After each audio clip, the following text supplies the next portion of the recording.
I'm going to show you guys a glimpse of the book that I'm writing right now, is how to improve your resume and be able to get people to contact you, because that's what I've been doing in the last few years. The reason why I've been able to get all these jobs quickly. Okay, D-Truth has a question on YouTube. He says, hey Bruce, what resources would you recommend for keeping in tune with the latest trends and updates in cybersecurity? And I would say, D-Truth, that's a good question, by the way. I would say that it really depends on what categories that you have in cybersecurity. Cybersecurity is a huge category, huge field. It's a huge umbrella. You've got everything from risk management framework. You've got cyber threat intelligence, which does threat hunting. You've got intel, which is considered a part of cybersecurity, cyber intel. You've got forensics. You've got all kinds of different branches of cybersecurity. So it really depends on the branch. Now, if you want an overall of all cybersecurity, I could tell you some of my resources. And then what I'll do is I'll break it down into different genres of cybersecurity, the ones that I know. The first really good resource would probably be the CISA's website. CISA is a government site, not the actual certification from ISACA. I'm talking about CISA.gov. And so CISA is Cybersecurity Infrastructure and Security Agency. This is one of the best resources. This is CISA.gov, CISA.gov. And these guys are one of the best resources for things that are going on, mostly to the whole United States, like federal government, state governments. Like if there's a huge hack, you'll see them pop up here. You'll also see different vulnerabilities that come out, like the big ones, different malware. Like right now here, they have 2021 top malware strains. And then they've got a blog here with the newsroom. Let's just go to this one. This is dated August 31st. And this is SafeCon publishes 2022 SafeCon strategic plan. This is all like federal type stuff. So if you are in the federal space,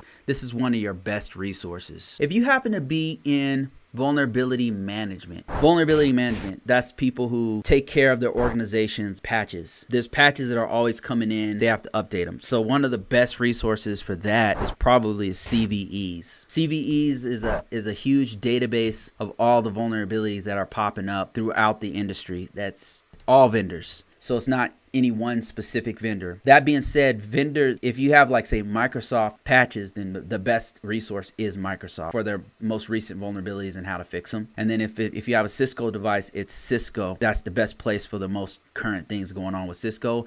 And if you have an Apple product, same thing. Like if you have a Macintosh, you go to the vendor. But this CVE site is really good because it has a huge database that's constantly being updated to inform you of what is going on for vulnerabilities. So yeah, CVEs are good for actual vulnerabilities. And then there's, like I said, different branches of cybersecurity. So each branch has its own group of resources.